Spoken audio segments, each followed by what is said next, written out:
entonces retomamos esta ruta de las ideas y habiendo presentado muy rápidamente el periodo de cambio entre la Baja Edad Media y la Edad Moderna propiamente dicha, vamos a dar en primer lugar las líneas generales de la filosofía moderna, por lo menos entre Descartes y Kant, para después hablar de algunos filósofos en particular.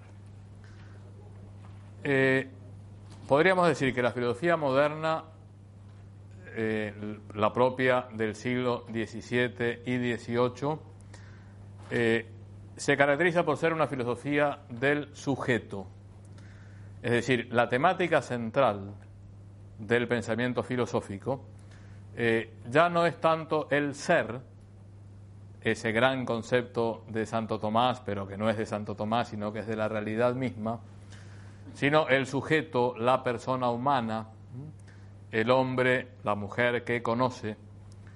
En este sentido podemos decir que es una filosofía antropocéntrica, que no significa necesariamente cerrada a la trascendencia. Simplemente el interés se pone ahora en el hombre.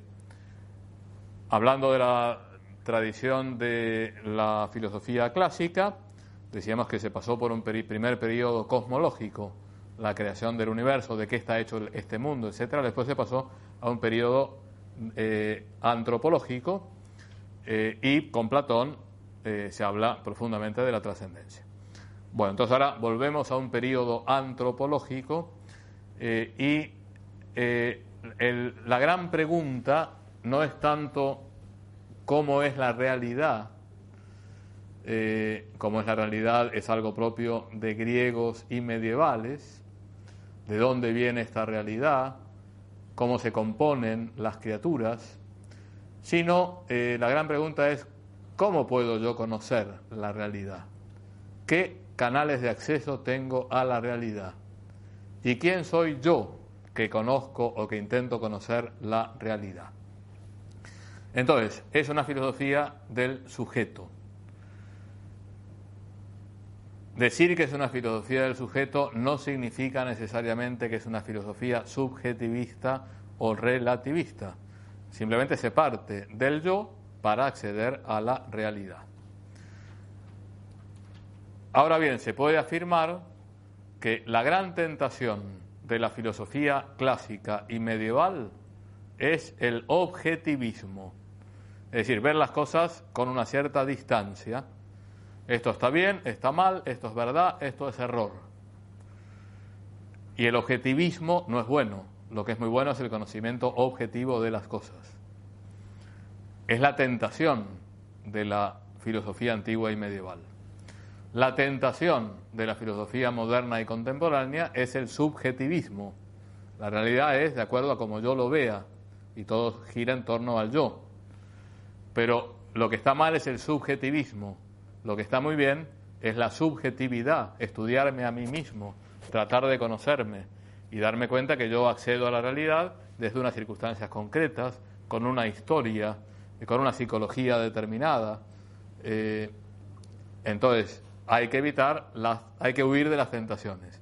Huyamos tanto del objetivismo como del subjetivismo. Tratemos de alcanzar la realidad también conociéndome a mí mismo como formando parte de la realidad. Bien. Entonces decía, elemento central el sujeto, no se deja de lado la trascendencia, pero el elemento de filosofía de la religión o teología natural no será el elemento central.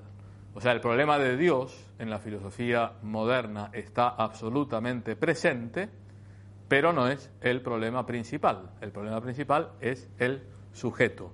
Muchas veces se llega a Dios a partir del sujeto. Filósofos como Descartes, Malebranche, Spinoza, Leibniz, Locke son profundamente creyentes y abiertos a la trascendencia. Algunos tienen muchas demostraciones de la existencia de Dios, quizá demasiadas, y demuestran más de lo que en realidad basándonos en los razonamientos, creo que pueden llegar a demostrar. Pero es algo que está profundamente presente, pero ha perdido el papel central. Entonces, si el tema central es el sujeto, también podríamos decir que la disciplina reina de la filosofía no va a ser ya la metafísica, sino la nociología o la teoría del conocimiento. Porque la gran pregunta es cómo yo accedo a la realidad y a partir de qué grado de certeza puedo conocer la realidad. Y también en torno al problema del hombre, al problema antropológico, surgen problemas de tipo social, de tipo político. Entonces, si bien hay una filosofía política medieval, será en la filosofía moderna donde se desarrollen con más amplitud toda la problemática sociopolítica que dará pie a la fundación de los estados nacionales, a las primeras formas de democracia, que será antecedentes de las revoluciones de finales del siglo XVIII, etc. Y también hay otro tema central de la filosofía moderna, todo lo que gira en torno al sujeto, que ya no es el tema de Dios, sino el tema de la religión. Hay muchas filosofías de la religión en la filosofía moderna, y en particular, cuál es el papel de la religión en la vida social. Y en concreto se profundizará en un concepto que es el concepto de tolerancia. Tolerancia. ¿Esto por qué? Porque junto con este periodo de humanismo y renacimiento que hace pasar el pensamiento filosófico del mundo medieval al mundo moderno, en lo que se refiere a la historia de la Iglesia, hay otro proceso paralelo, que es el proceso de la Reforma.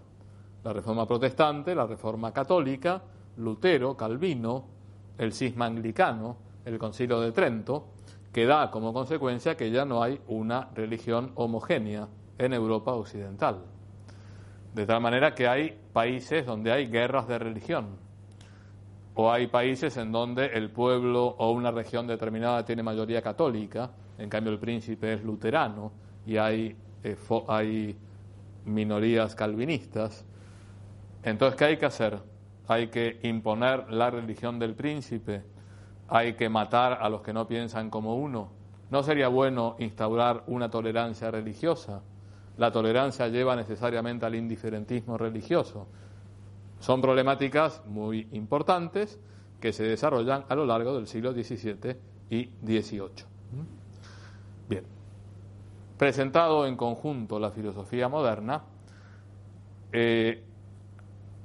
podemos hablar de dos escuelas filosóficas o de dos tradiciones filosóficas. Así como hablábamos de la escuela franciscana y de la dominica, nos encontramos con el así llamado racionalismo continental y con el empirismo británico. Son las dos grandes columnas de la filosofía moderna. ¿Quiénes son los principales representantes del racionalismo continental? Estamos hablando del siglo XVII y XVIII.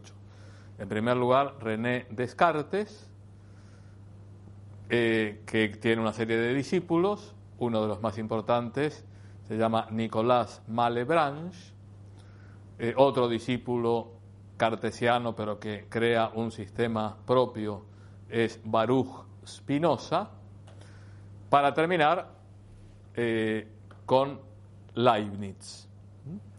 Entonces, Descartes francés, Malebranche francés, Spinoza judío de origen portugués, pero que vive en Holanda, Leibniz alemán. Entonces, estamos hablando del mundo del continente europeo. La otra gran corriente será el empirismo británico. Británico porque es de las Islas Británicas, tanto Inglaterra como Escocia como Irlanda. El padre fundador del empirismo británico se llama Francis Bacon, y los principales representantes son Thomas Hobbes, John Locke, George Berkeley y David Hume. No podemos hablar de todos estos filósofos con detenimiento, porque estaríamos horas y días y años. Tampoco hay que pensar que son dos escuelas totalmente aisladas, que no se relacionan entre sí. Todos estos filósofos se conocen, se leen mutuamente, se critican y hay influjos mutuos. Ahora, se puede hablar de un espíritu racionalista y de un espíritu empirista. Entonces, forma parte del espíritu racionalista considerar que el hombre es capaz de conocer la verdad a través del uso de la razón, desconfiando del conocimiento sensible. Los sentidos engañan. Puede ser una frase típica para explicar esta desconfianza que tienen los racionalistas en el conocimiento sensible. Por lo tanto, a partir de la razón, yo puedo organizar la realidad, puedo sistematizar la realidad, se servirá mucho del método matemático, se parte de definiciones para sacar consecuencias lógicas. Entonces es un conocimiento, son sistemas muy claros, muy bien organizados, pero quizá alejados de la realidad, porque la realidad no es totalmente racional o no es totalmente transparente. En cambio, el empirismo dirá, no, hay que partir de los sentidos, del conocimiento sensible. Esto es muy inglés. Hay que partir de lo que yo toco, lo que yo siento, de las cuestiones de hecho. Esto es una cuestión de hecho. Hay que partir de la experiencia. Y a partir de la experiencia puedo llegar a conocer la realidad, teóricamente. Porque después los empiristas dirán, bueno, yo lo único que puedo afirmar con seguridad es que yo siento, que yo tengo sensaciones. Ahora, lo que hay detrás de la sensación, eso ya dudo de poder afirmar que puedo alcanzar la realidad de las cosas. Ahora bien, tanto el racionalismo como el empirismo se desarrollan en un momento en donde hay un gran progreso científico. No olvidemos que junto a estos grandes nombres de la filosofía tenemos el nombre de Galileo Galilei, de Copérnico, de Kepler, un poquito más adelante de Newton. Entonces, el método matemático, Galileo decía que el mundo tiene una estructura matemática. Benedicto XVI, que es un hombre como Santo Tomás, abierto al diálogo, dirá, como dijo el gran Galileo, tenemos dos grandes libros para conocer a Dios, el libro de la creación, que tiene un lenguaje matemático, y el libro en la Sagrada Biblia, el camino de la fe. Entonces, método matemático, muy utilizado por los racionalistas, forma parte del método científico. Pero a su vez la experimentación, la observación, propia del empirismo británico, es un momento clave también de la ciencia. Y tanto en el empirismo como en el racionalismo se parte de la idea de que el mundo filosófico que se presenta en el siglo XVII es la escolástica medieval decadente, muy poco elegante además desde el punto de vista estilístico, donde todo el mundo se va peleando, mientras que la ciencia va avanzando a pasos agigantados. Entonces dirán, ¿no será una cuestión de método? ¿Por qué no nos inspiramos en la ciencia para hacer filosofía? Y otra característica, ya termino de hablar de las características generales de empirismo y racionalismo, es que compartirán una actitud pragmática. ¿Para qué quiero conocer la realidad? Para dominar la naturaleza. Esto se ve claramente en los dos padres fundadores del racionalismo y del empirismo. Tanto Descartes como Bacon hacen filosofía no solo con un fin contemplativo, la contemplación de la verdad, sino para poder dominar la naturaleza, que en sí mismo no es algo malo. En el mismo libro del Génesis le dice Yahvé a Adán y a Eva, dice, dominen la tierra, multiplíquense y dominen la tierra. Dominar la naturaleza está muy bien. Lo cierto es que hay toda una tendencia, quizá demasiado utilitarista o pragmática, de la filosofía. Yo quiero saber filosofía porque me sirve para para algo útil en la vida. Y está bien, la filosofía me parece que es muy útil para la vida. Ustedes creo que también lo piensan, por eso vienen a escuchar estas clases. Pero además, sobre todo, me parece la filosofía es profundamente inútil en el sentido pragmático o utilitarista, sino que no sirve para contemplar la verdad o para conocer la verdad. Que eso es lo más útil de la vida, pero no sacaremos ningún beneficio de tipo material o de tipo económico o de tipo político. Bien, más o menos claro las características generales. Ya para terminar de dar el esquema completo de la filosofía moderna, en el siglo XVIII hay un movimiento cultural del cual participan tanto empiristas como racionalistas, que sería la Ilustración, el llamado siglo de las luces, donde hay una síntesis del pensamiento de estos grandes filósofos que hemos nombrado, pero es un movimiento que excede la filosofía misma, es un movimiento más cultural de ideas, que también tiene aspectos filosóficos, ya los veremos. Y al final del siglo XVIII se presenta uno de los grandes de la historia de la filosofía, que podríamos decir que es la síntesis de la tradición racionalista y empirista, siendo él mismo un ilustrado. Y este señor se llama Immanuel Kant. Entonces vamos a ver a Descartes.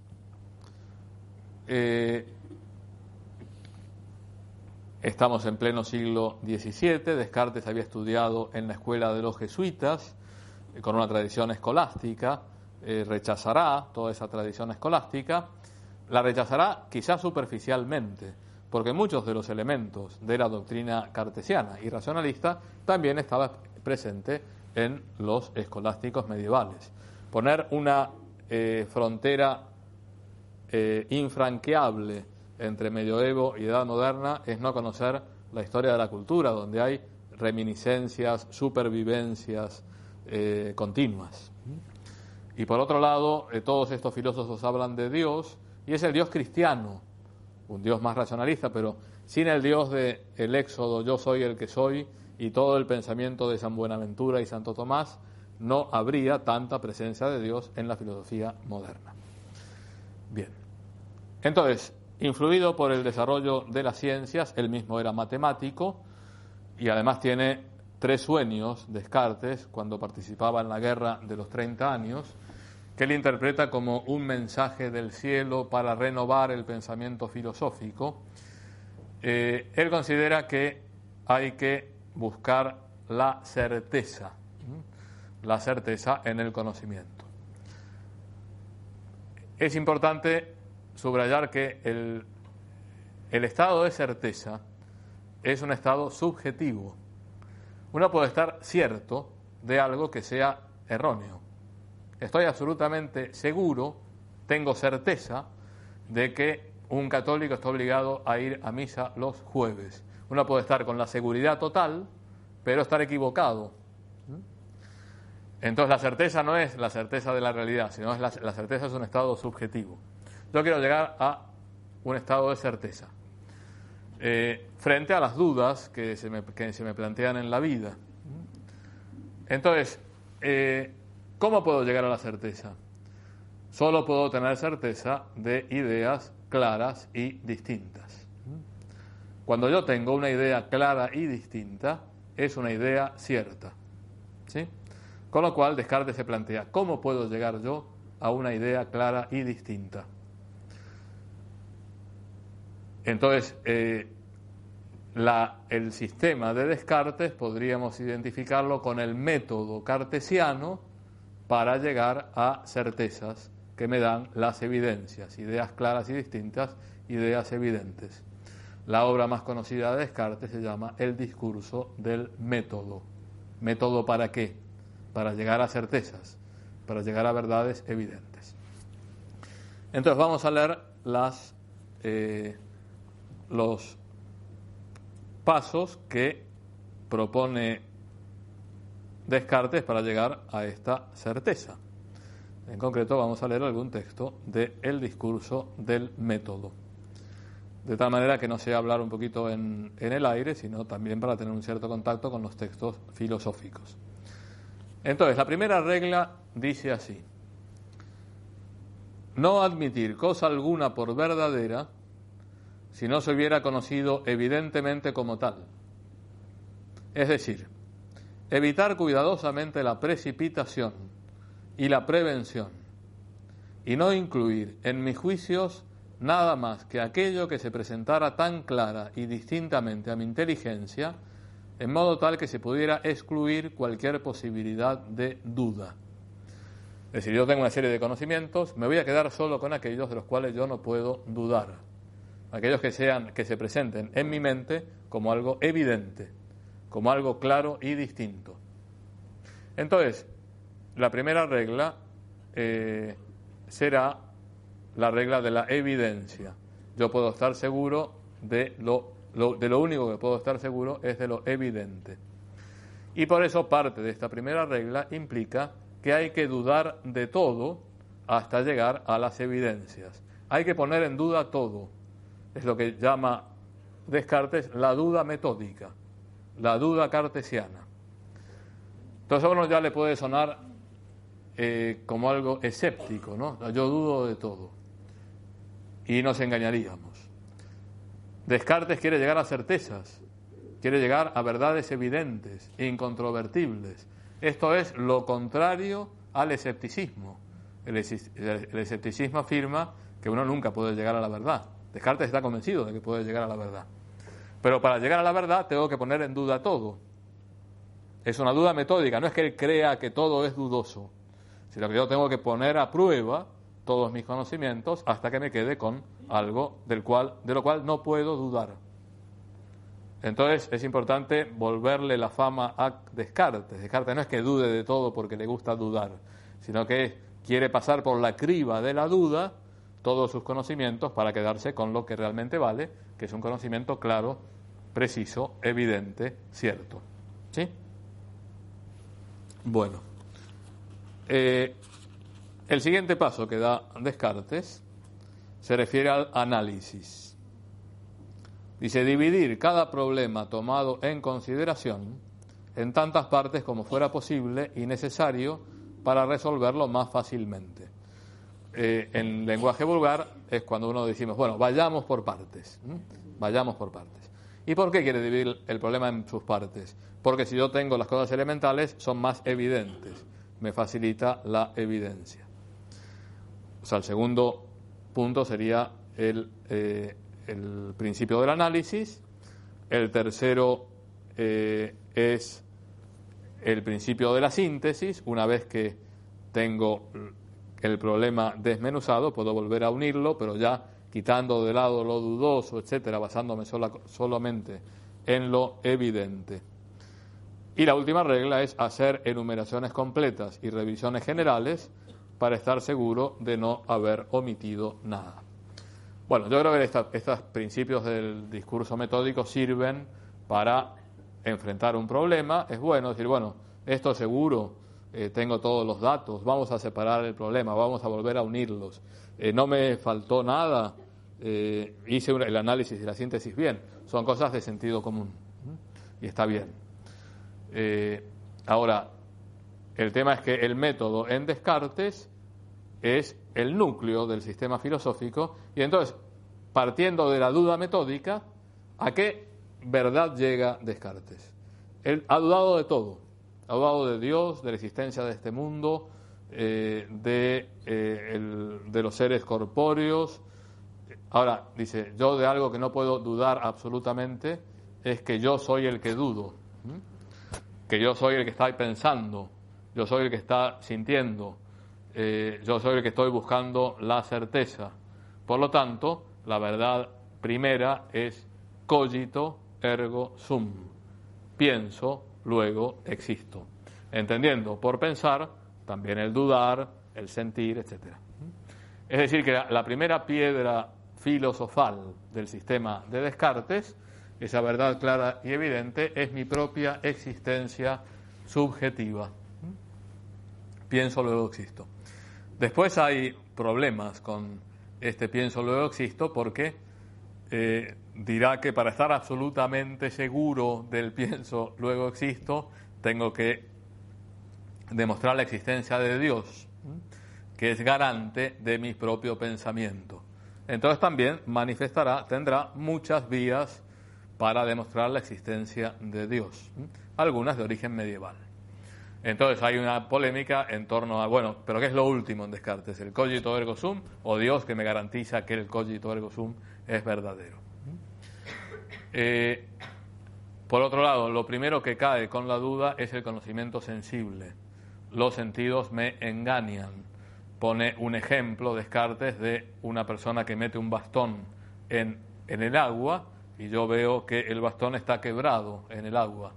Entonces, yo veo que está quebrado, pero lo saco del agua y no está quebrado. Los sentidos me engañan.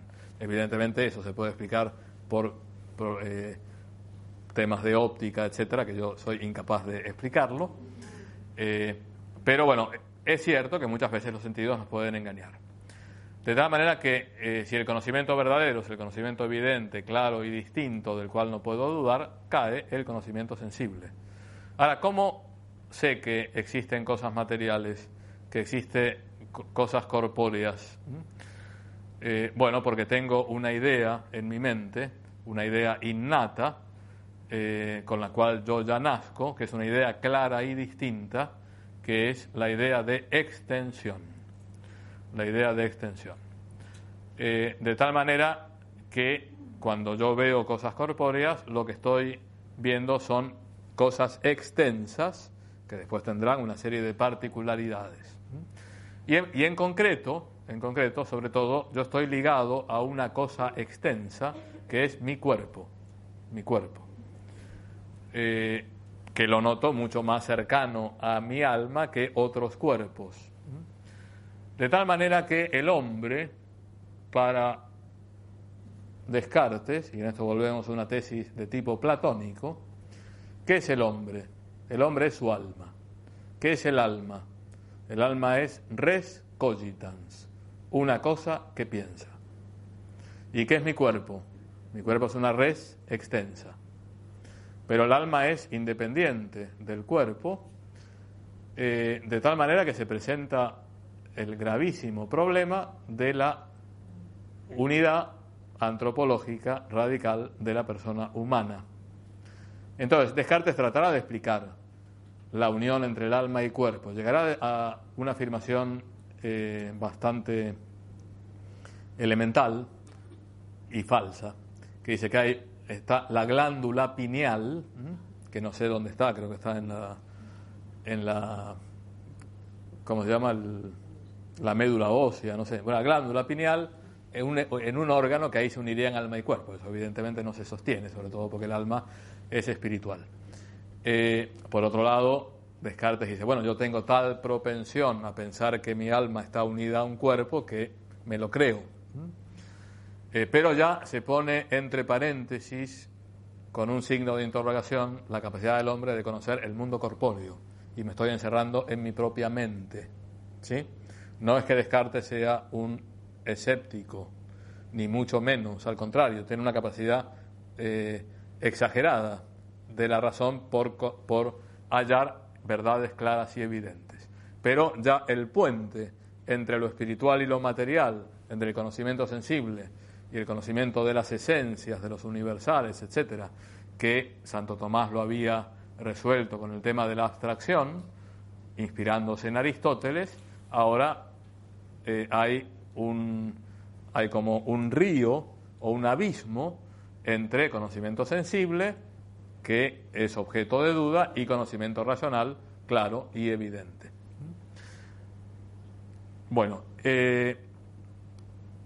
entonces, las consecuencias de la antropología cartesiana, considerar que el hombre es su alma, y no poder explicar de un modo satisfactorio la unidad de la persona humana, será explicada por los discípulos de Descartes de formas distintas.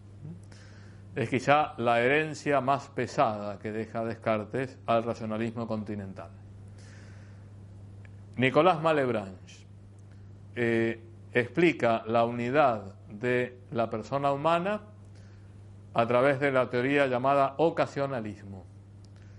que dice que alma y cuerpo no están unidos, conocimiento sensible y conocimiento racional, y entonces Malebranche hace intervenir a Dios continuamente. Y entonces cuando yo pongo la mano sobre el fuego y siento que me estoy quemando, y por lo tanto tengo una pasión en mi alma, es Dios, en definitiva, el que causa la pasión en mi alma o el conocimiento de lo caliente que está el fuego, con ocasión de que yo acerqué el fuego, la mano al fuego. Pero no es que el fuego cause realmente esa pasión, porque tengo cuerpo unido al alma y los sentidos pueden, el conocimiento sensible puede espiritualizarse, etc. Entonces hace intervenir demasiado a Dios. Y Spinoza dirá que no hay ningún problema para afirmar la unidad del hombre, porque en definitiva todo es una sola cosa. Spinoza es el filósofo de la sustancia única. Todos formamos parte de una misma sustancia, que es a la vez res cogitans y res extensa. Simplemente somos modos de esa única realidad. ¿Y qué es esa única realidad? Esa única realidad es Dios. Pero a Dios también se le puede llamar naturaleza o sustancia. La gran frase de Spinoza será Deus sive substancia sive natura, que significa Dios, o lo que es lo mismo, la sustancia, o lo que es lo mismo, la naturaleza. Por lo tanto, el hombre es a la vez res cogitans y res extensa. El sistema de Spinoza es un sistema panteísta. Dios se identifica con este mundo. El problema del panteísmo es que hay demasiado Dios, y cuando todo es Dios, Dios desaparece. Es decir, si todo es blanco, ya no existe el color blanco, porque nosotros conocemos el blanco porque hay negro, y porque hay verde, y porque hay azul. Si todo es blanco, no tendríamos la capacidad de distinguir lo que es blanco de lo que no es blanco. Si todo es Dios, nada es Dios. Todo es Dios y nada es Dios. Panteísmo y ateísmo van de la mano, ¿sí? Leibniz hablará de la armonía preestablecida. Es decir, este mundo es el mejor de los mundos posibles. Voltaire reaccionará contra Leibniz, sobre todo después del terremoto de Lisboa. Hay una obra de teatro de Voltaire que se llama Cándido, y entonces se pregunta, ¿y este es el mejor de los mundos posibles? Y entonces es el mejor de los mundos posibles donde hay una armonía universal preestablecida por la sabiduría de Dios. De tal manera que cuando yo muevo las manos no es porque tenga una unidad sustancial de alma y cuerpo, sino porque ya está todo preestablecido, todo armónicamente previsto. Esto pone en duda la libertad humana. Es decir, son todas consecuencias de el cogito ergo sum, la res cogitans identificada con la persona humana, y que el pensamiento clásico y medieval había dado respuestas quizás más cercanas al sentido común. El gran problema de Descartes, me parece, es haber considerado que el conocimiento humano por excelencia es el conocimiento claro, distinto y evidente, cuando el conocimiento humano muchas veces es confuso, es medio oscuro, es poco evidente, se mezcla con lo pasional, sensibilidad y racionalidad están interactuando continuamente, y así es la naturaleza humana. Maritain, en un libro de los primeros que escribió, que se llama Tres Reformadores, dedicado a Lutero, Descartes y Rousseau, cuando habla de Descartes, dice que el gran pecado de Descartes es haber querido transformar al hombre en ángel. El ángel sí tiene un conocimiento intuitivo, esto lo sabemos por la fe. No tiene sensibilidad porque no tiene cuerpo, son criaturas espirituales. Pero eso no es la forma humana de conocimiento. Y pone el gran problema del puente entre la sensibilidad y la racionalidad. Ahora, de ahí a considerar que Descartes es un hombre que ha destruido el cristianismo, la Iglesia católica, etcétera, hay un abismo. Descartes era una persona bastante normal, que después de tener esos 3 sueños, que considera que es un mensaje divino para refundar la filosofía y llegar a verdades ciertas y evidentes, decide en agradecimiento hacer una peregrinación a la Virgen de Loreto. Esto no significa que lo que diga Descartes sea verdadero o que haya hecho un gran bien en la historia de la filosofía. Simplemente digo que no hay que considerarlo como un monstruo de iniquidad. En cuanto se refiere a aspectos metodológicos, científicos, dice cosas bastante sensatas y sobre todo quiere derrotar al escepticismo, a la duda continua, pero quedándose en la duda, sino que quiere llegar verdaderamente a certezas y a verdades evidentes. La antropología unilateral de Descartes me parece que ha puesto las bases para distintos problemas que se irán desarrollando a lo largo de los siglos sucesivos. Faltan 5 minutos, voy a decir 2 cosas del empirismo, que decíamos que se desarrolla fundamentalmente en el mundo británico. Francis Bacon es el padre fundador, será profundamente antiaristotélico, dice que todo conocimiento empieza con la observación, con la experimentación. El fin de la filosofía es la conquista de la naturaleza y por lo tanto tengo que estar continuamente haciendo experimentos. Y la inteligencia humana tiene que tener un peso suficiente como para que no se ponga a volar y para que no llegue a categorías metafísicas que no tienen ninguna constatación en la experiencia. De tal manera que quiere tener los pies en la tierra y ir construyendo su sistema filosófico a partir de la observación. Esto tiene mucho interés por lo que se refiere a las ciencias físico-químicas, a las llamadas ciencias experimentales. En cambio, para la filosofía, entendida como un todo, es un empobrecimiento radical de la filosofía que deja de lado el ser en cuanto ser, las categorías metafísicas fundamentales. Dice que el hombre no es un ser metafísico, es cortarle las alas, el empirismo le corta las alas a la filosofía. Entonces, los distintos representantes del empirismo los hemos nombrado: Hobbes, Locke, Berkeley, Hume. Consideran que el único conocimiento posible es el conocimiento sensible. Ahora, ¿qué es el conocimiento sensible? Yo tengo sensaciones que me llegan fundamentalmente a través de los sentidos externos, también de los sentidos internos, y a través de esos sentidos tengo ideas. ¿Pero qué son las ideas? Las ideas no es la idea platónica que me habla de la realidad última de las cosas, no es la esencia aristotélico-tomista que me dice yo a partir de la sensación abstraigo y llego al conocimiento de la naturaleza de las cosas, sino que la idea es una copia de la sensación. La sensación es algo material y yo tengo una copia, un rastro que me deja esa sensación en mi inteligencia. Tengo distintos tipos de ideas.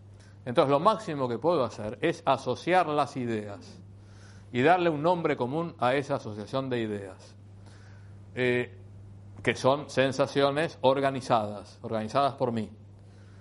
Pero de ahí a afirmar que yo conozco la naturaleza de las cosas es un paso totalmente ilícito. No puedo dar un paso más allá de la sensación. Para poner un ejemplo, esto será sostenido por Locke, será sostenido por Berkeley, será sostenido sobre todo por Hume. Si yo veo con mis ojos una cosa roja y tengo un sabor cuando muerdo esa cosa roja, que además veo que tiene una forma redonda, etcétera, voy asociando esas sensaciones y a ese conjunto de asociación de ideas le llamo manzana. Ahora, esto es simplemente un nombre, una etiqueta que yo le pongo a un conjunto de sensaciones que yo he asociado a través de tendencias que tiene mi inteligencia. Pero de ahí a decir que yo sé que es una manzana, que la manzana es sustancia o que es accidente, todo eso, ¿cómo puedo experimentar el concepto de sustancia, el concepto de accidente? No tengo ninguna sensación de sustancia ni de accidente. Por lo tanto, estamos a nivel del nominalismo, son nombres que yo doy al conjunto de asociaciones que he podido experimentar. Bueno, cada uno será cada vez más extremo, hasta David Hume, que afirma que no tengo ningún elemento para afirmar que existe el mundo exterior, que existe el alma, que yo mismo conozco, porque yo no tengo una sensación de que soy yo el que conoce, como diría Descartes. Niego el principio de causalidad. Yo, ante una bocha de billar que se acerca a otra bocha de billar y esta bocha es despedida, no puedo decir que la causa del movimiento ha sido el choque de la bola roja sobre la bola blanca, porque yo no tengo sensación de causa, no tengo la sensación de conexión necesaria. Yo veo imágenes, tengo sensaciones de movimiento, etcétera, pero de ahí a afirmar que el efecto depende de la causa es un paso ilícito, es un paso metafísico. Entonces, la última palabra del empirismo es el escepticismo total. He negado la existencia de mi yo personal, del mundo exterior, no digamos de Dios, del cual no puedo decir absolutamente nada. Hume declara la muerte de la filosofía al afirmar, pero yo quiero ser una persona normal, con lo cual me voy a comportar como una persona totalmente normal. Pero filosóficamente hablando, a esto he llegado. Y la crítica del principio de causalidad es tremenda, porque el principio de causalidad es la base de la ciencia, pero también, en cierto sentido, es la base de la moral como se ha entendido tradicionalmente. ¿Qué es el deber ser? El deber ser, ¿de qué depende el deber ser? Del ser, de la naturaleza de las cosas. Si las cosas son por naturaleza así, me tengo que comportar de acuerdo a la naturaleza. Ahora, como el deber ser y el ser, yo no tengo ninguna sensación de unión, tampoco puedo basar la moral en la naturaleza de las cosas. Bien, entonces, al final del siglo, a principios del siglo XVIII, a lo largo de todo el siglo XVII y los primeros años del siglo siguiente, tengo por un lado a filósofos racionalistas que afirman que puedo conocer verdades racionales, evidentes, claras y distintas, pero que han dejado de lado gran parte de la realidad, y tengo una corriente empirista que llega a un escepticismo absoluto, que solo puedo afirmar sensaciones, que detrás de las sensaciones ya es ilícito decir nada. Ante estas dos grandes finales de las tradiciones filosóficas modernas, se enfrentará Kant, que tratará de hacer una síntesis superadora. Entonces, la próxima vez, si quieren, vamos a hablar de Kant. Vamos a empezar con Kant, ya estamos atrasados, y veremos cómo quien llevará hasta sus últimas consecuencias el pensamiento kantiano será el idealismo alemán, con Fichte, Schelling y sobre todo con Hegel. Muchas gracias.